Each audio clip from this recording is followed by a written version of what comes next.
Pak pitik karo iwak kadal ki enak ndi? Enak wak pitik. Oh. Berarti dhek panganane iwak kadal. Lho. Piye to Mbak sampean ki? Sampeyan kan takon. Iwak pitik karo iwak kadal enak ndi? Ya enak iwak pitik. Lah ya berarti tau mangan iwak kadal kowe. Ora tau. Lah kok ngerti? Kok iso bedake? Kok iso bedake kadal karo pitik? Wow, wis. Heh?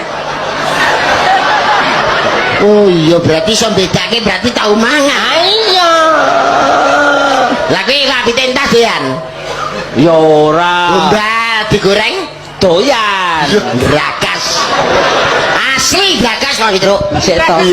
Piye kuwi? Iwak pitik entah doyan, Mas. Ora. Gombal digoreng Doyan. layang gon kuwi sak lemari entek. Gombal digoreng malah ngemos. Bos. Apa?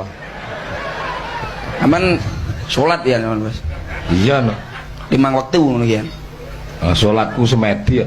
Nah nggih, sholat nggih jenengan. Iya.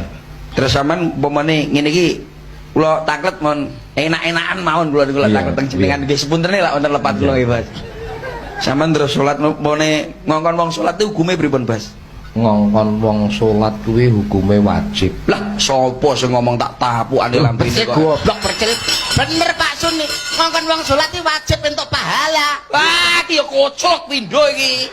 Goblok pekok kowe iki ya. Yes, nek kuwi tak serane YouTube ben dijelasne. Lho, Sing diaturne Pak Sun ki bener ngongkon wong salat ki wajib. hukume wajib. Oleh pahala. Sapa sing ngomong ngongkon wong salat ki dosa. Ya pamane Pak Sun ki salat Allahu Akbar. Pak Sun tanggal sak menten niku pripun kula kongkon teng mriku? Dosa, Dik. Wong salat kok dikon.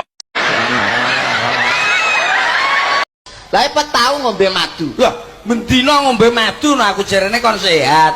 Kowe tau ngombe madu? Ero madu. Madu asale saka apa? Lah goblok kowe iki.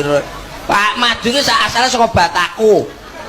Iya kok ana ya. Ngawur berarti ora tau Ya teko tawon kowe. Madu asale saka Tawon. Lah sebabnya apa tawon kok duwe madu? Loh sebab iso ngentup.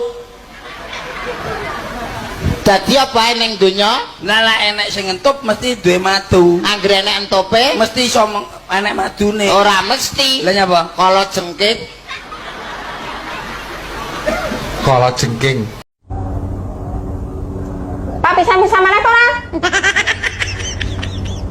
Delok orkes kenapa? Tapi rasa nyawer. Krungu rak sih dikandani ki? Krungu, Sing genah. krungu, Jajal aku Pak kok. Bengi nek piro nyawer ki? 15.000. Jujur. Ora jujur tak sogok jungonmu nganggo garan sapu. Ojo bu, Tulano jujur. 500.000. Api ora reti berase mundak duwe duit malahan nggo nyawer. Tak baleni ora? Ora bu, Awas nek dibaleni meneh, tak gawa ring alas Kalimantan kowe. lah kenapa bu Pak Gorono?